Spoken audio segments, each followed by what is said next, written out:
नमस्कार, बहुत स्वागत है आपका। मैं हूं आपके साथ वैष्णवी द्विवेदी और बुलेटिन की शुरुआत करेंगे बड़ी खबर के साथ। दिल्ली में बीजेपी की आज संगठनात्मक समीक्षा बैठक होगी। पार्टी अध्यक्ष नितिन नवीन पार्टी मुख्यालय में सुबह 10 बजे समीक्षा बैठक करेंगे। सभी राज्यों के प्रदेश अध्यक्ष, संगठन महामंत्री और प्रदेश प्रभारी बैठक में शामिल होंगे।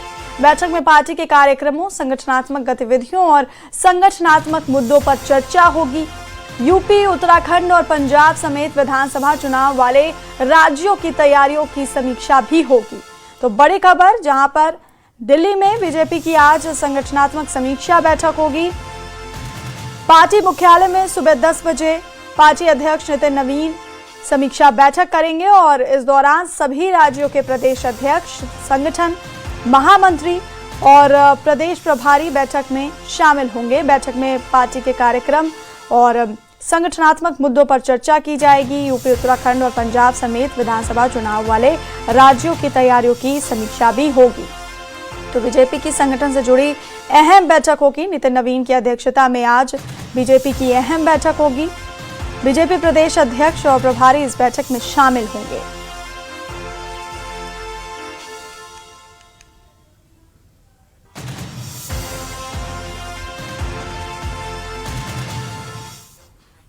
प्रधानमंत्री नरेंद्र मोदी ने बीजेपी हेडक्वार्टर में पार्टी के नवनियुक्त पदाधिकारियों के साथ अहम बैठक की।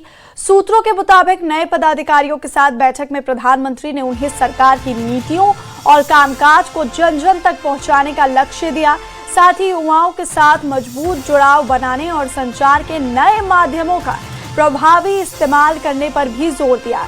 यानी बीजेपी संगठन को साफ संदेश दिया कि सरकार की योजनाओं और नीतियों को सिर्फ कागजों तक नहीं बल्कि आम लोगों तक पहुंचाना है। प्रधानमंत्री मोदी करीब 5.5 घंटे तक बीजेपी हेडक्वार्टर में रहे। इस दौरान उन्होंने पार्टी संगठन महासचिव बीएल संतोष और पार्टी अध्यक्ष नितिन नवीन के साथ भी अलग से बैठक की।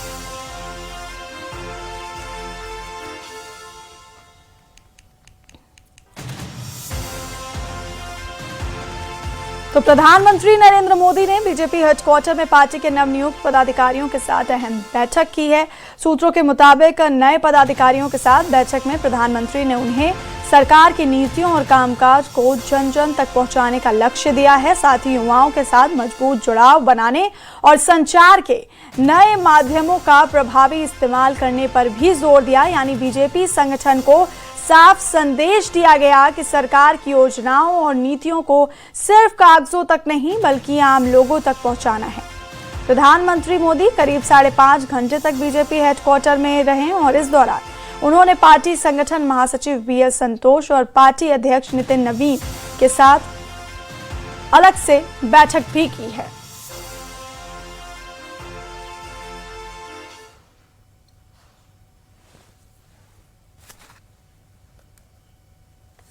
बीजेपी ने जेनजी यानी युवा वोटर्स से जुड़ने के लिए खास टीम बनाई है। इसमें भाजपा अध्यक्ष नितिन नवीन, राष्ट्रीय महासचिव स्मृति ईरानी और विनोद तावड़े के साथ गुजरात के मंत्री हर्ष सांघवी और छत्तीसगढ़ के मंत्री ओपी चौधरी शामिल हैं। वहीं दिल्ली स्थित भाजपा मुख्यालय में शनिवार को नितिन नवीन की अध्यक्षता में 65 सदस्यीय नई राष्ट्रीय टीम की पहली बैठक हुई है। वंदे मातरम को लेकर कांग्रेस के फैसले के खिलाफ प्रस्ताव भी पास किया गया।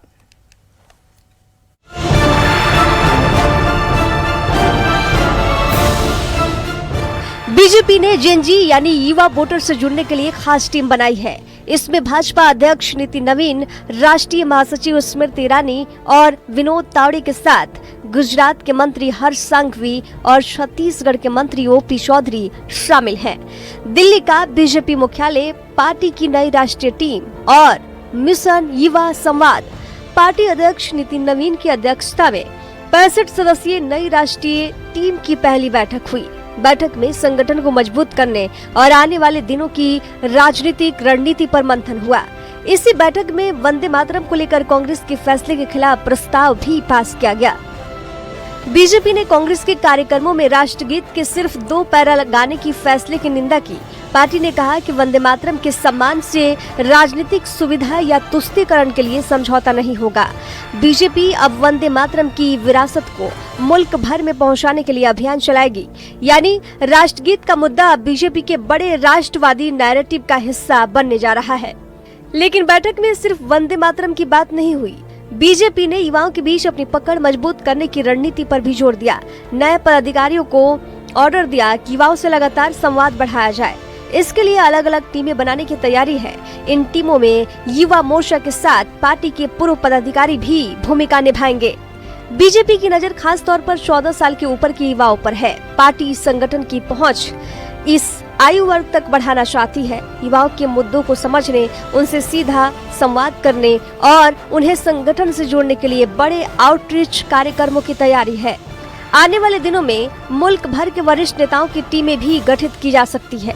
यानी बीजेपी की नई राष्ट्रीय टीम की पहली बैठक में दो बड़े मैसेज साफ नजर आए। एक तरफ वंदे मातरम को लेकर कांग्रेस पर हमला, तो दूसरी तरफ युवा वोटर्स तक पहुंच बढ़ाने की तैयारी। बीजेपी अब मुल्क भर में युवाओं के बीच संवाद और आउटरीच को और आक्रामक बनाने की तैयारी में है। इधर बैठक के बाद बीजेपी नेता संबित पात्रा ने प्रेस कॉन्फ्रेंस की। अब सुनिए वंदे मातरम और युवा संवाद को लेकर संबित पात्रा ने क्या कहा। हमने देखा कि किस प्रकार से जब कांग्रेस की पूर्व अध्यक्षा आदरणीय सोनिया गांधी जी, कांग्रेस के पूर्व अध्यक्ष आदरणीय श्री राहुल गांधी जी, उनकी मौजूदगी में जब तिरंगा लहराया जा रहा था, फहराया जा रहा था, उस समय जब वंदे मातरम शुरू हुआ, आरंभ हुआ, तो सोनिया जी ने इशारों में दो छंदों के बाद, दो पदों के बाद, दो स्टैंजाज के बाद स्टॉप स्टॉप कहते हुए उन्हें देखा गया।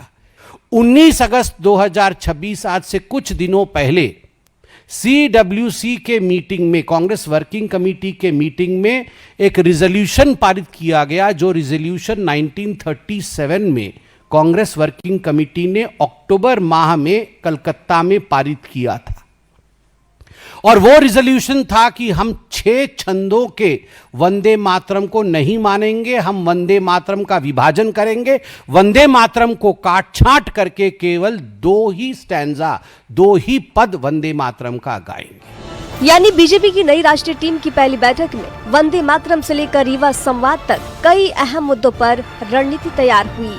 वंदे मातरम के सम्मान को लेकर बीजेपी ने कांग्रेस के फैसले की निंदा की, तो वही 14 साल के ऊपर के युवाओं तक संगठन की पहुंच बढ़ाने का फैसला किया गया।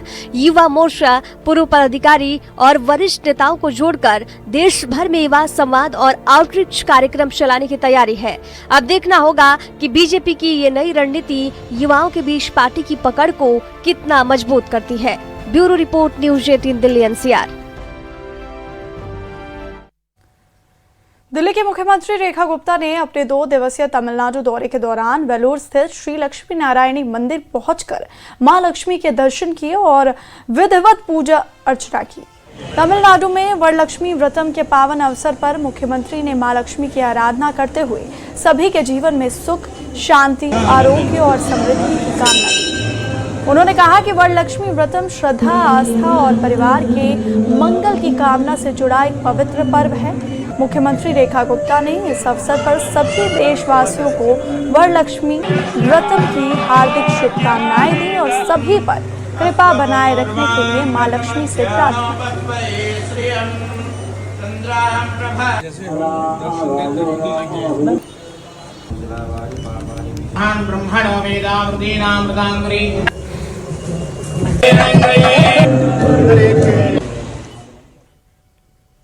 दिल्ली के सुंदर नगरी इलाके में हुई चाकूबाजी के मामले को नंद नगरी थाना पुलिस ने सुलझाने का दावा किया है। पुलिस ने इस मामले में 23 साल के अरशद उर्फ चिकना को गिरफ्तार किया है। 15 अगस्त को शिव शक्ति मंदिर के पास 2 युवकों ने 4 लोगों पर चाकू से हमला किया था। चारों घायलों को इलाज के लिए GTB अस्पताल में भर्ती कराया गया था। इलाज के दौरान 22 अगस्त की रात घायल अभिषेक की मौत हो गई, जिसके बाद मामले में हत्या की धारा भी जोड़ दी गई। पुलिस ने CCTV फुटेज और दूसरे सुरागों की मदद से एक आरोपी को गिरफ्तार किया है, जबकि उसके दूसरे साथी की तलाश जारी है।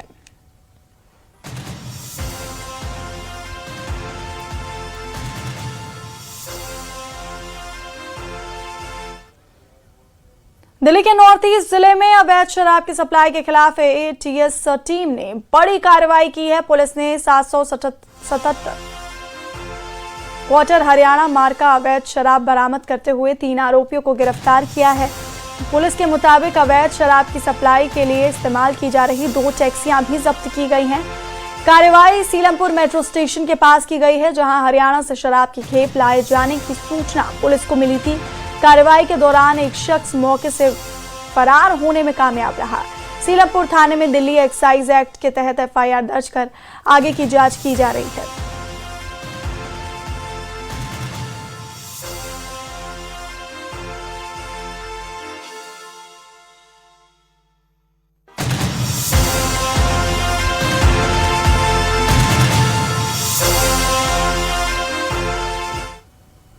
पूर्वी दिल्ली में अपराधियों के खिलाफ पूर्वी जिला पुलिस ने बड़ा अभियान चलाया है। 17 से 20 अगस्त तक चले ऑपरेशन आघात के तहत पुलिस ने 151 आरोपियों को गिरफ्तार किया है, हिरासत में लिया है।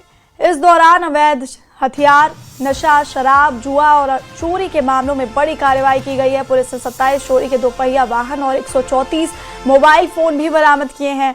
ऑपरेशन आघात के दौरान पूर्वी जिला पुलिस ने आर्म्स एक्ट के 29, जुआ अधिनियम के 32, एनडीपीएस एक्ट के 4 और आबकारी अधिनियम के 20 मामले दर्ज किए हैं।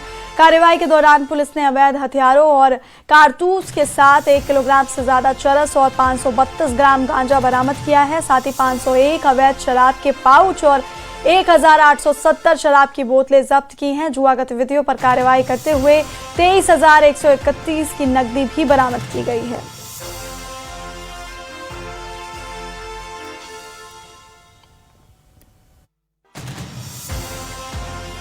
देखिए, एक अपराधियों को स्ट्रॉन्ग मैसेज देने के लिए और सोसाइटी में एक मैसेज देने के लिए कि दिल्ली पुलिस आपके लिए और आप सुरक्षित हैं, हम लोगों ने ऑपरेशन आघात चलाया, जो कि काफ़ी कोऑर्डिनेटेड ऑपरेशन था। 4 दिन का था, 17 से लेकर 20 तक।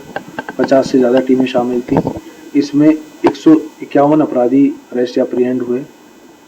134 मोबाइल फ़ोन जो कि चोरी के थे या रोबरी स्नैचिंग में गए थे, वो हमने रिकवर किए।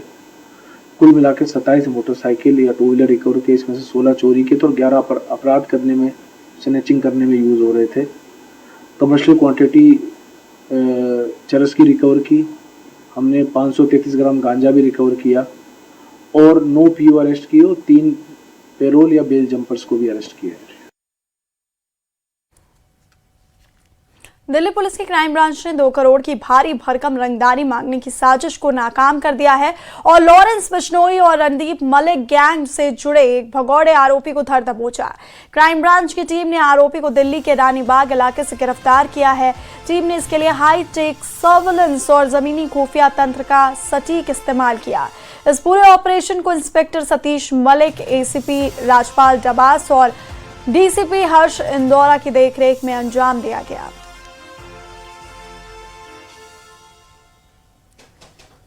दिल्ली के नॉर्थ ईस्ट जिले में अवैध हथियारों के खिलाफ कार्रवाई में स्पेशल स्टाफ को सफलता हासिल हुई है। सोशल मीडिया पर अवैध हथियार के साथ वीडियो सामने आने के बाद पुलिस ने तेजी से कार्रवाई करते हुए एक आरोपी को गिरफ्तार किया है। पुलिस के मुताबिक आरोपी के पास से एक सेमी ऑटोमेटिक पिस्टल और 7 जिंदा कारतूस बरामद किए गए हैं। गिरफ्तार आरोपी की पहचान 23 साल के अनस के रूप में हुई है, जो वेलकम कॉलोनी का रहने वाला है। पुलिस ने आरोपी के खिलाफ वेलकम थाने में आर्म्स एक्ट की धारा 25 के तहत एफआईआर दर्ज कर जांच शुरू कर दी है। पूछताछ में आरोपी ने हथियार कहां से खरीदा, इसकी जानकारी भी पुलिस को दी है। अब पुलिस हथियार के सप्लायर और पूरे नेटवर्क का पता लगाने में जुटी हुई है। पुलिस के मुताबिक अनस पहले भी 2019 में सीलमपुर थाने में दर्ज एक दंगा में शामिल रहा है।